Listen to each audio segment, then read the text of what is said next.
So today we are pleased to welcome Pr Rafik Naccache from Concordia University.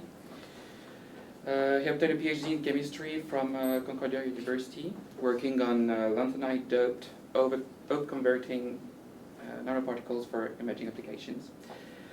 And for his doctoral studies, he was the recipient of the Concordia University Distinguished Doctoral Dissertation Prize and the Governor General Gold Medal in the area of technology, industry, and the environment. He subsequently carried out his NSARC postdoctoral training in nanobiophotonix at the Centre Énergie Matériaux Télécommunications of the Institut National de la Recherche Scientifique.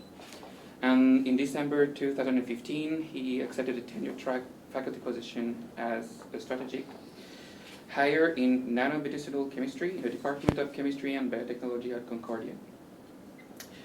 He's currently a Petro-Canada Young Innovator and a Concordia University Research Fellow, and his group research program focuses on the study of the fundamental properties of fluorescent carbon nanomaterials and hybrid nanosystems for the development of sensing, imaging, and catalyst applications. So, thank you for coming, welcome, and the floor is yours. Oh, thank you. Alors, merci beaucoup pour l'invitation, Jean-Michel, et merci Florian pour tous les coordinations et tous les courriels qui s'est passé. Les diapos puis la présentation va se faire en anglais, mais si vous avez des questions, ne vous gênez pas de me demander en français, pas de problème.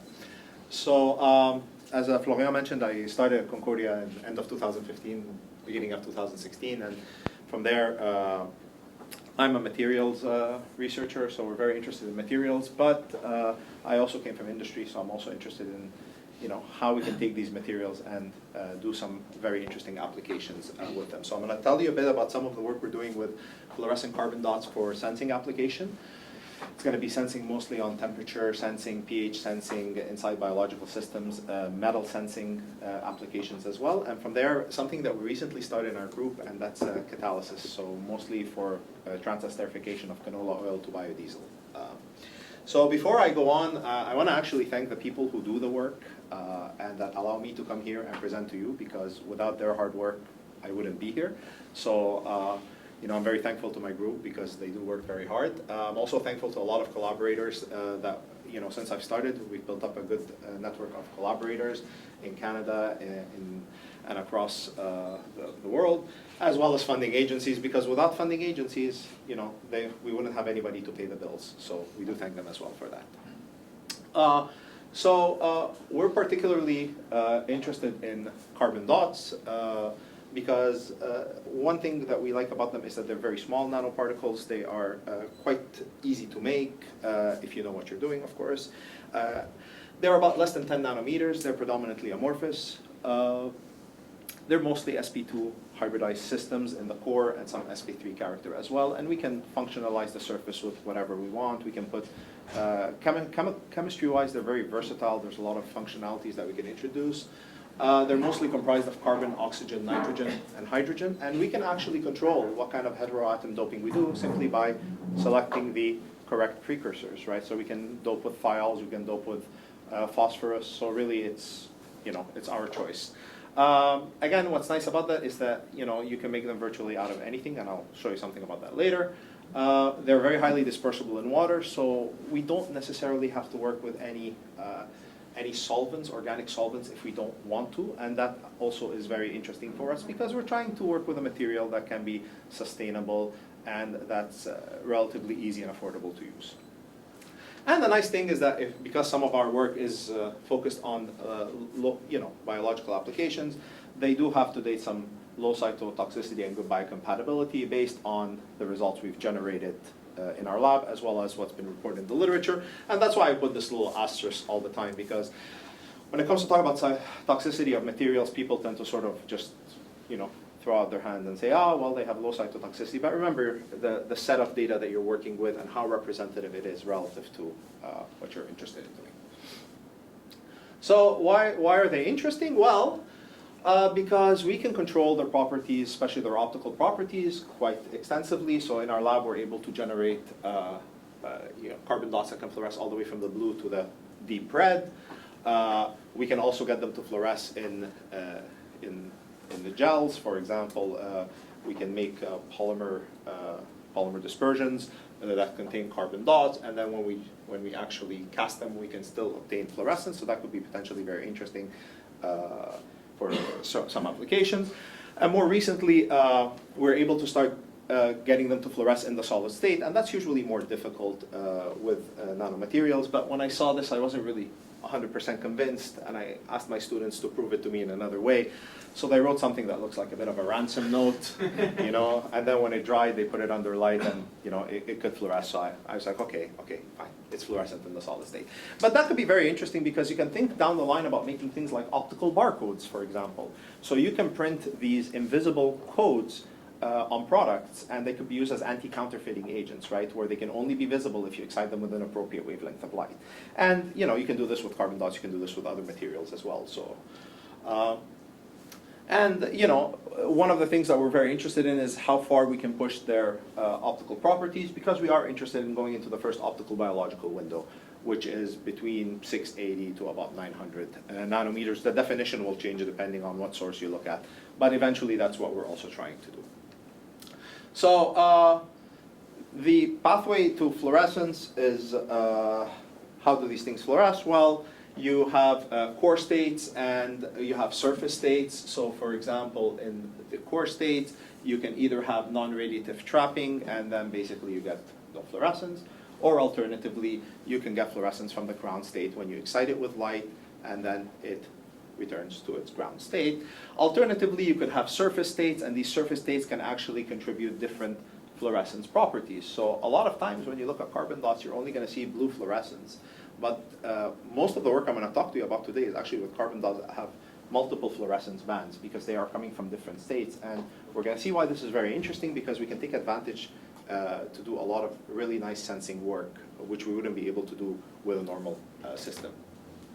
There are some which follow the quantum confinement effect, which is basically as you change the size of the material, well, you will change the band gap, and because of that, you will change the fluorescence. Or depending on the degree of surface oxidation states, you can once again tune this band gap, and then you can go from all the way to blue to red fluorescent carbon dots. So, question is, how are they made? Well, in the literature, and these are all very well-respected journals, of course, there are examples where you can make them out of orange juice, directly out of orange juice. So you open up your Tropicana orange juice, you pour some in your glass to drink, and you pour some in your reactor, and you can actually make carbon dots. You can make it out of coffee grinds. So if you are, significant coffee consumers here, you can, take the grinds after you've had your coffee, and then you can make carbon dots, because these all are carbon-containing materials, right? You can make it out of honey. You can make it out of lemon peel. Spoiler alert, orange peel also works. You can make it out of wood products. You can make it out of lignin, cellulose. And you can even make it out of coconut shells. And there was a study in the Journal of Green Chemistry where it was actually reported that they made carbon dots out of urine. They cheekily called it P dots. We draw the line in our lab as to what you can use. And in fact, we don't necessarily like to work with these sources, not because they won't produce carbon dots, but it's because they're sort of heterogeneous, right? There are so many carbon-containing compounds in any of these given starting materials, right? So for example, take a coffee bean. A coffee bean contains about 180 different bearing carbon compounds. So all of these could potentially contribute to the formation of your dots. So we like to work with more well-defined sources, something like citric acid, sucrose, amino acids, for example, cysteine. And this is nice because it allows us to study how these molecules will actually form the carbon dots, and we can then follow step by step how these carbon dots are actually being made. And you can do this either top down, or you can do this bottom up. In this case, for example, you have your precursors. You start off, you put those in the microwave reactor, and then you have a glass vial. In this glass vial, you will heat it up at temperatures of about 160 to 220 degrees. Pressure, usually, depending on what solvent you use, can cap out at about 200 psi in the reactor. It's a nice reaction because it's quick. Microwave reactions are really fast. So when you're trying to do any exploratory work, we start usually with a microwave reaction to see if it actually would work off the bat or not. Alternatively, you can do this with a hydrothermal reactor, and in this case, you can use slightly larger volumes than the microwave, and as well, you can attain much higher pressures because pressure is a good mediator in the formation of nanomaterials in general, so it allows us to sometimes access carbon dots, which would not necessarily be easy to prepare using the microwave.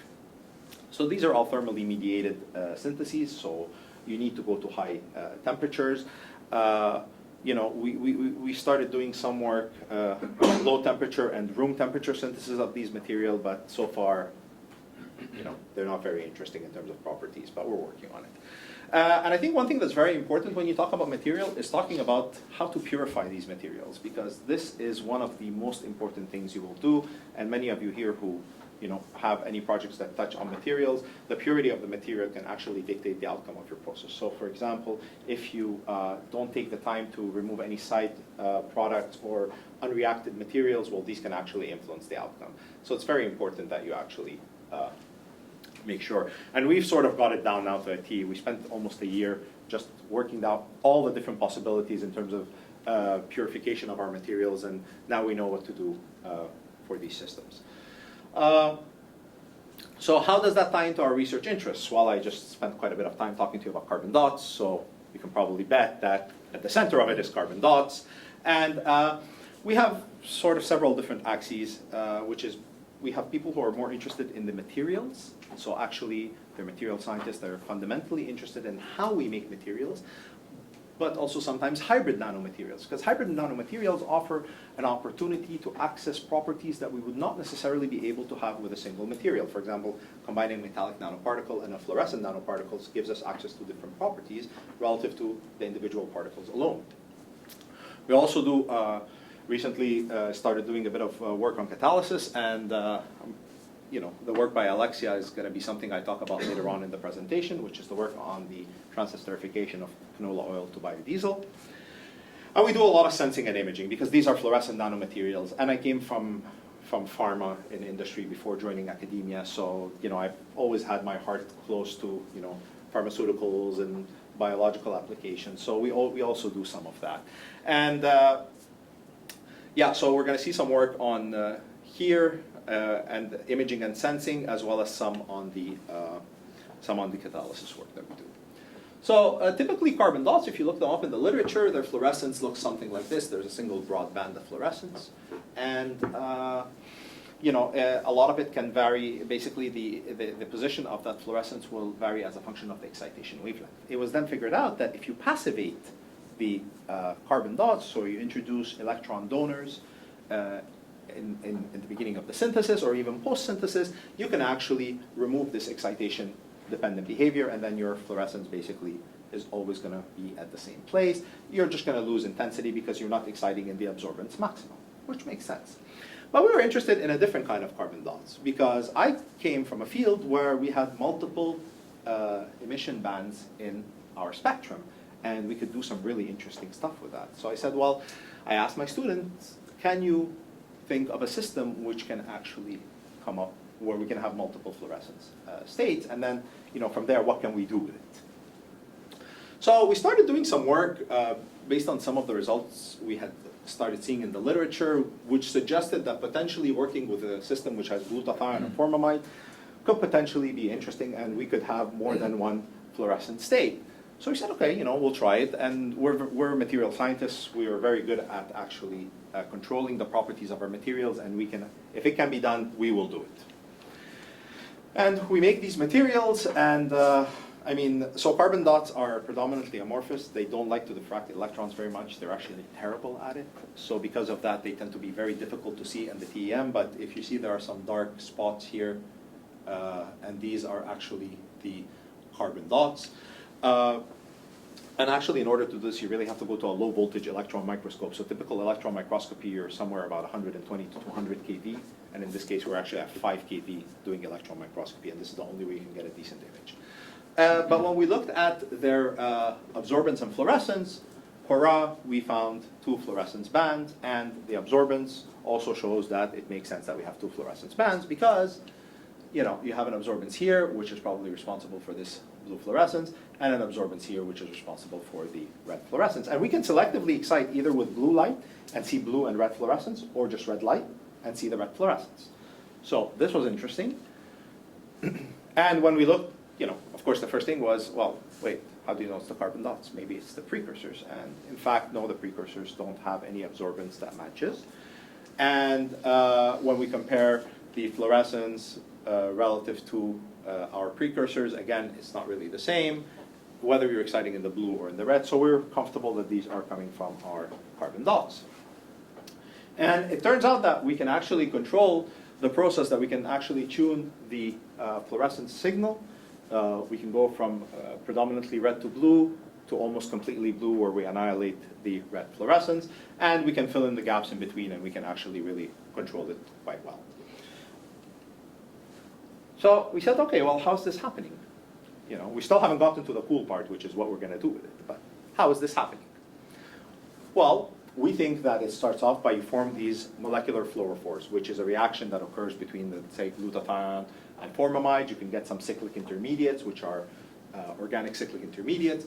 And then slowly you form a core. You can think of it almost as a nucleus upon which the rest will build. And then as you continue on with the reaction, you start consuming more of these precursors. And depending on where you stop it, you can either have the core grow completely at the expense of the surface states, which are responsible for the red fluorescence, or you can stop it early, and then you have very little core fluorescence and a lot more surface states. That's why when we see the red relative to the blue. So, but of course the question is, if these are coming from different states, and if we do believe that they come from the core relative to the surface, we would expect these to have different responses to the environment, right? Because if we think it's a core, it's a carbonized nanoparticle. If we think the core is being sheltered or protected by the surface, well, we would expect a different response. And what's the first thing that you can do? You can probably measure temperature, because temperature is really easy.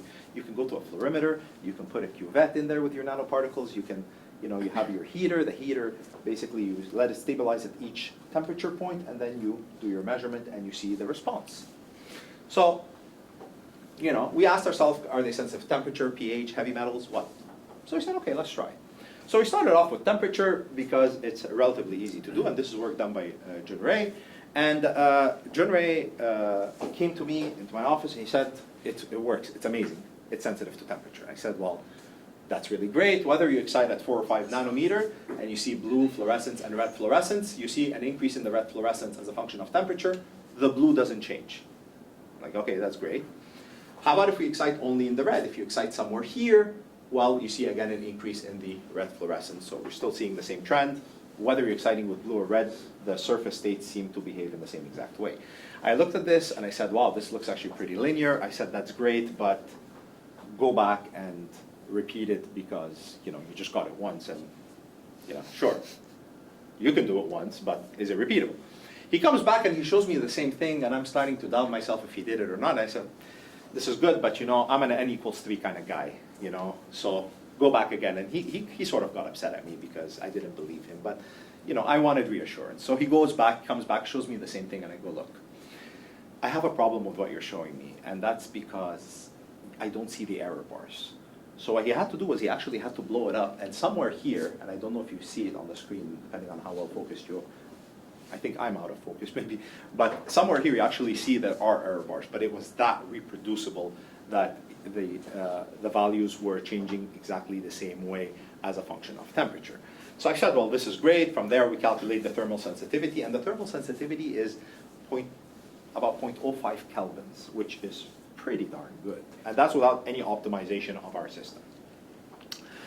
And these things are actually quite stable over a period of 6 months, so we basically leave them, and then every month we measure the fluorescence, and we see if there's any fluctuation or these things are falling apart. All we're doing is measuring the stuff in water, right? So, but are they stable or not? We found some systems that were not, that would actually simply just start falling apart. So, and in terms of thermal cyclability, they're actually very thermally responsive, and they can actually go back and forth between 5 and 60 degrees, which is the temperature range that we looked at, and they recover pretty fast. And we've done more than 6 cycles, but I mean, it's just, you know, I didn't need to show more than that. So, you know, Junrei was very excited about this, and I said, well, this is great, but this works well in a cuvette. Anything works well in a cuvette. So we need to find something that is going to challenge your system. And it's a lot more than, you know, working in a biological system that can actually completely mess up everything we, you know, may have done so far. So we said, okay, let's try to do some work in cells. Can we measure a temperature inside the cell? Okay, but of course you have to, you know, do safety first. You have to actually do some cell tox studies, because you don't want to kill the cell before you measure the temperature. So we need to know where should we be working at. And we do some work. We show that, you know, the IC50 is actually about 150 micrograms per ml. We're working significantly below that, so we're not worried that we're going to kill the cells by incubating our carbon dots in there. They do get uptaken by the cells. In fact, you see here the red fluorescence. So we know that they're inside the cells. And then what we did was we actually we took cells and we put them on a heating plate, and we went from 32 to 42 degrees Celsius, and we measured the fluorescence from the cells that were incubated, from the carbon dots that were incubated in the cells. And what we were expecting to see, right, is that will it actually be similar to what we observed in the cuvette? And we, you know, you wind up counting quite a few of those. Here I'm showing you just a limited subset, but I think for each measurement we counted a few hundred of them. And what we see is a steady increase in the red to blue ratio, which, if you recall with the cuvette, when we excited with 420, we saw an increase in the red while the blue didn't change. And in the cells, the same thing.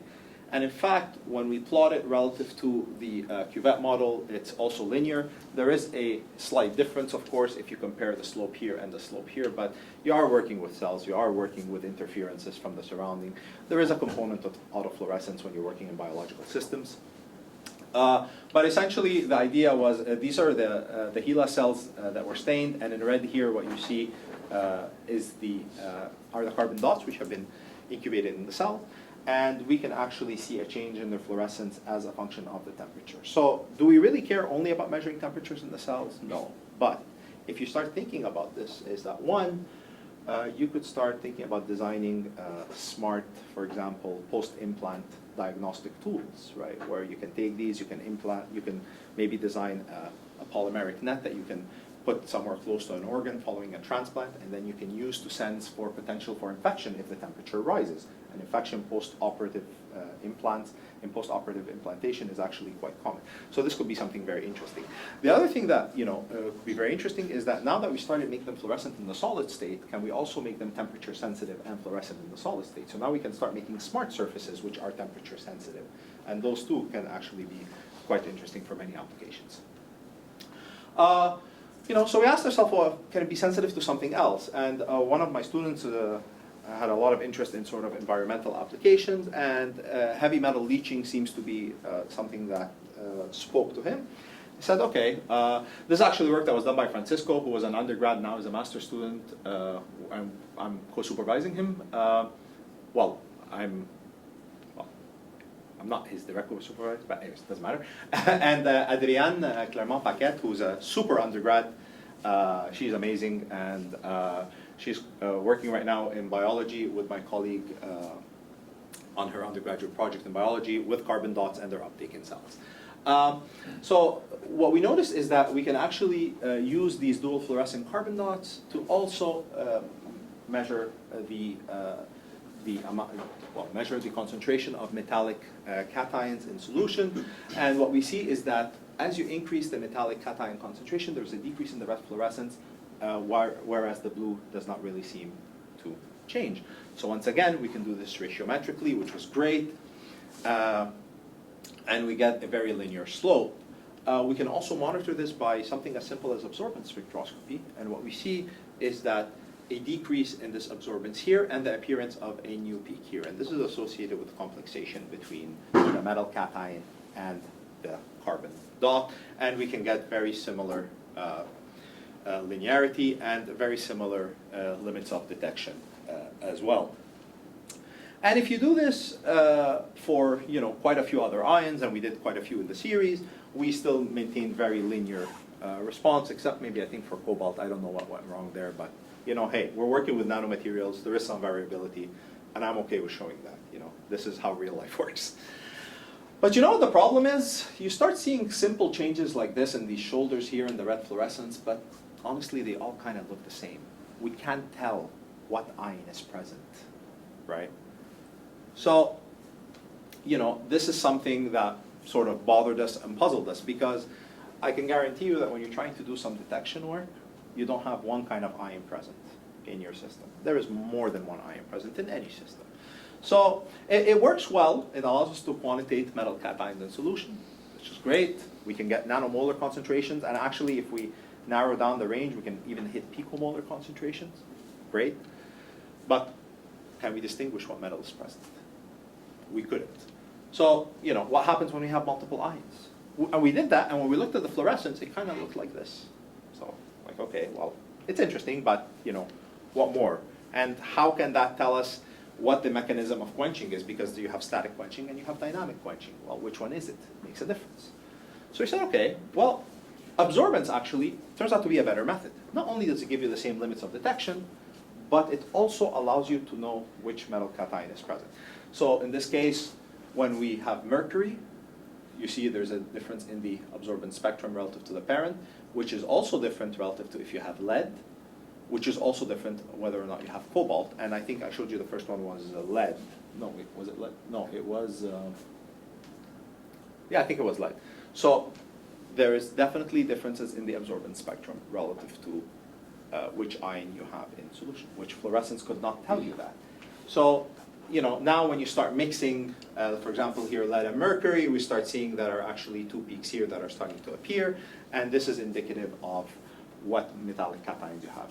Unfortunately, though, when you get to that point, and when we're working with very low concentrations, it doesn't really become very quantitative. It's more qualitative, but it can be a good tool to at least tell you about what is present.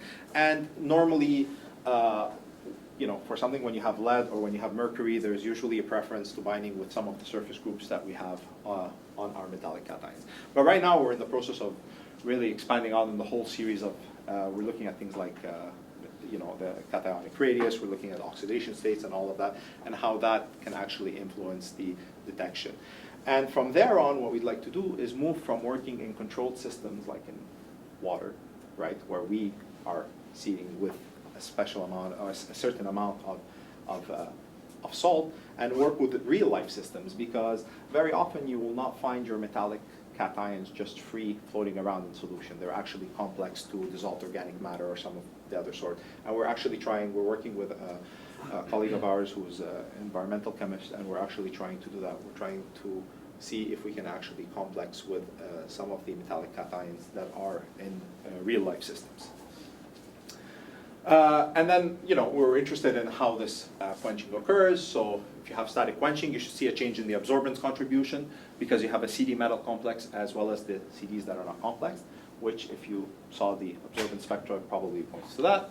But we also have dynamic quenching, which results basically in changes in the lifetimes once you keep adding quencher, because you have now an additional non-radiative de-excitation contribution. So when we looked at the lifetimes, even when we pushed very high to almost 1 micromolar, we see no changes in the lifetime. So it's pretty clear for us that we're operating with a static quenching mechanism. So I said, well, okay, this is great. And how about pH sensing? Because, hey, let's see how far we can take this.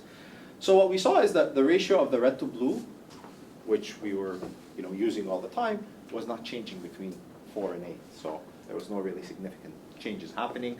And we said, okay, let's look at it by quantum yields. Well, the quantum yields were kind of changing, but I don't know how comfortable I'd be standing here in front of you telling you that this is really significant, and So, it's not really as sensitive anymore, and it started casting some doubt on whether or not we can use this as a pH sensor.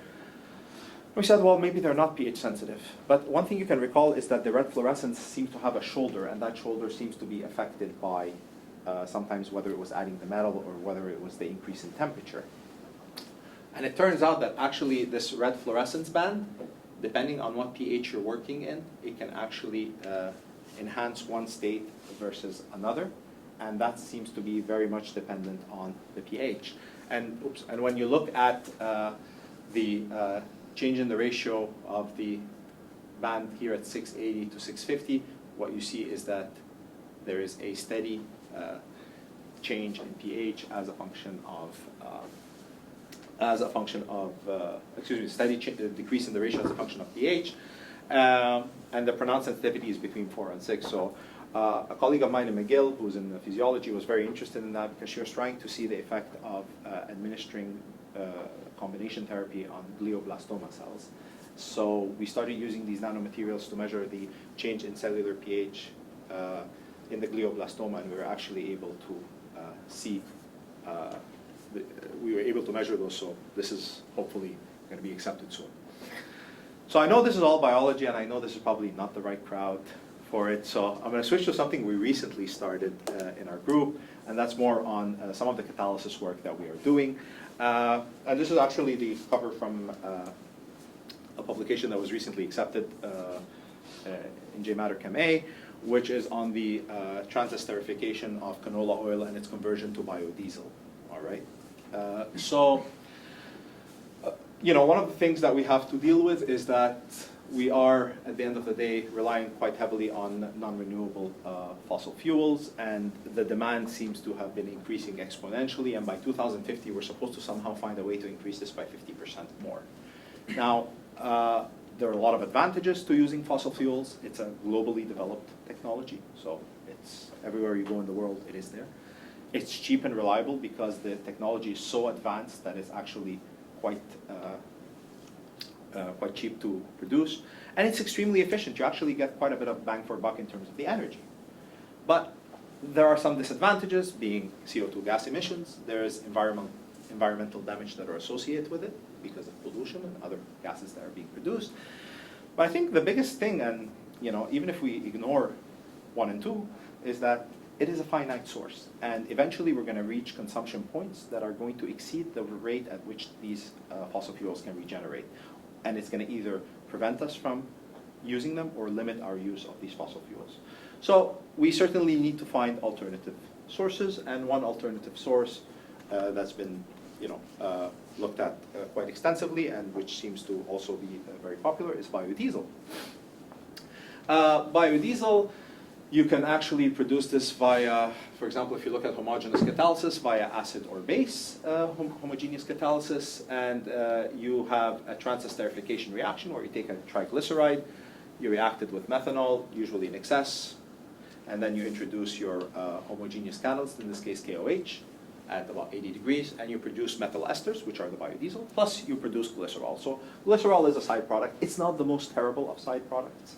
I mean, it would be great if we don't have side products, but glycerol actually also has a lot of uses in some industries. For example, cosmetic industries, they tend to use a lot of glycerol.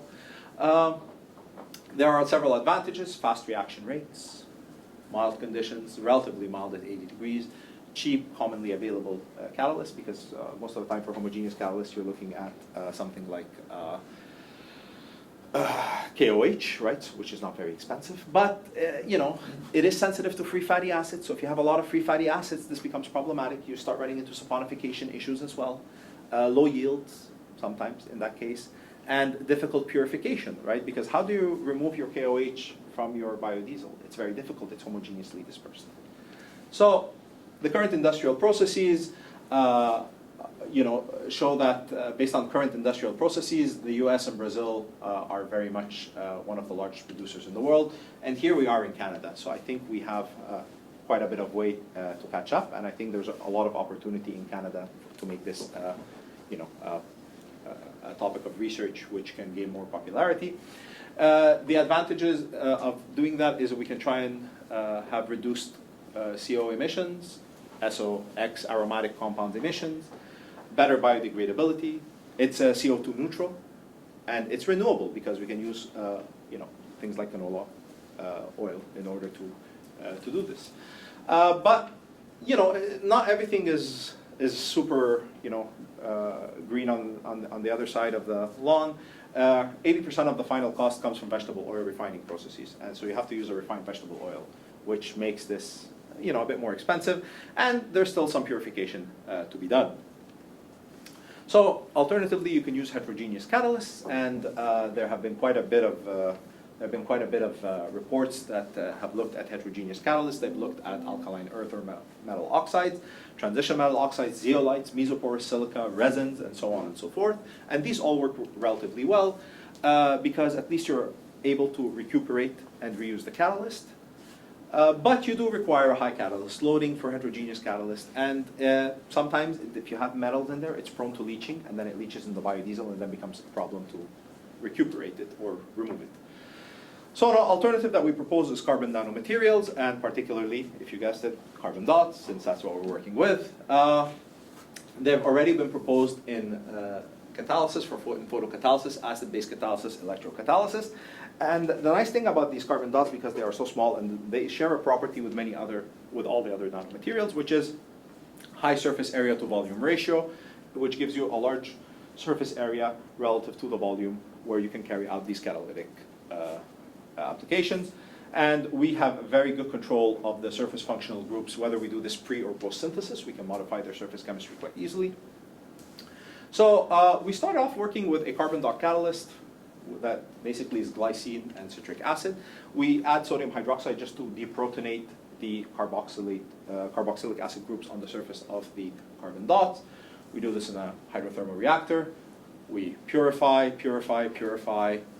centrifuge, and then we dry the material, and from there we can actually use our carbon dots. And it's actually what's really nice, if you look at the cost based on the chemicals, your starting materials, it winds up costing something like $1 per gram, and that's because we're working in very small scales, right? So that when you go to a much larger scale, this goes down significantly, which is very interesting. We characterize them. We see that, again, you see these dark dots here. Those are carbon dots. They're about 10 nanometers in size. They're amorphous. By TGA, we confirmed that, this is what you typically observe. There's some residual either moisture or solvent, which basically you lose upon heating. And then if you heat to about 300 degrees or so, you start, breaking apart your carbon dot. These are the functional groups on the surface, like the COO that is coming off. So, and then after that, if you can continue going, you can actually get complete degradation. We do have some residual sodium left from the sodium hydroxide, which is very difficult to remove.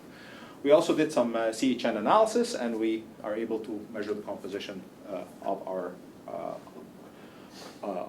carbon dot, and this actually adds up to about, it should add up to about 90 or something like that, 78. Yeah, 88, because there's about 12% which is sodium, so we had to account for that. So I'm not going to bore you with all the details, but we go through the characterization. We do, show that it's different relative to our starting material. So in fact, we have formed a carbon dot and everything like that. So you start off with canola oil. You add that to your carbon dots in methanol. You carry out a reaction. We did this in an autoclave at 150 degrees for 3 hours. You then, after you remove it, you dry it to remove some of the methanol. You'll see two layers, the biodiesel and the glycerol layer, which is a byproduct, as well as your carbon dots. And then we analyze these by proton NMR and FTIR. We can actually quantitate exactly how much biodiesel was formed by NMR by simply looking at the ratio of the methoxy from the methyl ester, as well as the alpha methylene CH2 groups. And this is actually quite easy for us to do. We have an NMR right next to us, so we simply do it, and we can determine the biodiesel yields we get. So we've typically been able to achieve greater than 95%, somewhere around the 97% or so. So well, this is great.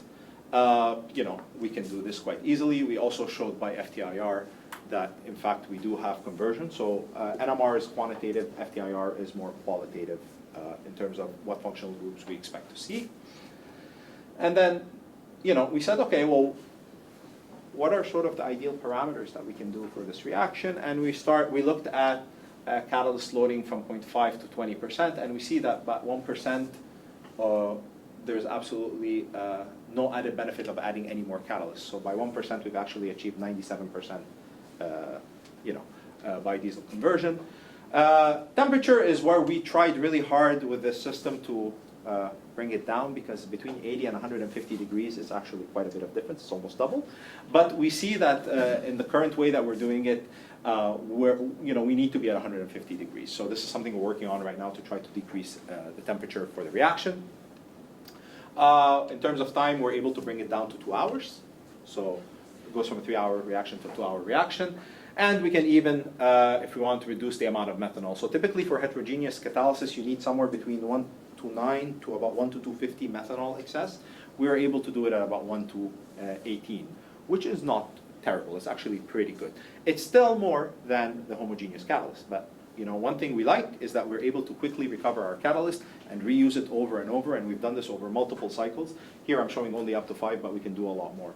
And we don't even purify our catalyst. We just take the catalyst as is, put it back in the reaction, and start a new reaction, and we still get very high conversion. So at least we're very happy about that.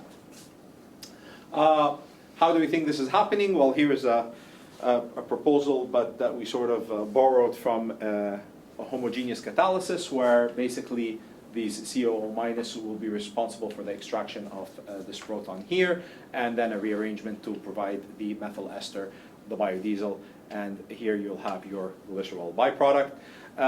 But in order to really confirm that, we decided to vary the amount of deprotonation on the surface of our carbon dots, because if these COO minuses are actually, their carboxylic groups are actually responsible for the deprotonation, or at least based on this mechanism that we propose, the less of them we have, then the less transesterification we should observe. And we actually deprotonated them at between 25 to 100%, and we have 0 as our control. We also see that when you look at the zeta potential, you actually are, in fact, when you increase the amount of deprotonation, you have a larger zeta potential value, which makes sense. But when you look at it, in fact, yes, deprotonation is very important. Here's at 100%, here's at 0%, and in between, it's actually quite follows the trend. So right now, we're still doing a bit more studies to really focus more on this mechanism and see, if it holds true, even if we change the carbon dot system. So this is something that we hopefully will be getting out soon. So, we need to ask ourselves at the end, is this sustainable? Because, one of my interests working with carbon dots was it's actually a material that we can make quite sustainably. And to try and foray into this area with biodiesel that, again, speaks to potentially making greener or more sustainable technologies. We need to really think about this in terms of a material. There are several considerations. Use of less toxic precursors, glycine, citric acid, water. I'm comfortable with that. Those are not very toxic. Water as a solvent. Yeah, we do the synthesis in water. For the biodiesel, you can't do it in water. It has to be methanol or ethanol and the canola oil. So that's for that, specific to that reaction. Least number of reagents. We have 2 reagents and a solvent, which is water. So I think we're okay here. As few synthetic steps as possible and synthetic routes that reduce byproducts and waste. Look, we're trying to improve the yield of these carbon dots, right? So we don't have necessarily 100% conversion. So we're always trying to improve the yield by fine-tuning the reaction parameters. Reaction temperature is close to room temperature. This is the issue, There's actually quite a bit of body of research that's being done right now on biodiesel, producing biodiesel at temperatures close to room temperature, but, we're trying to get there at some point.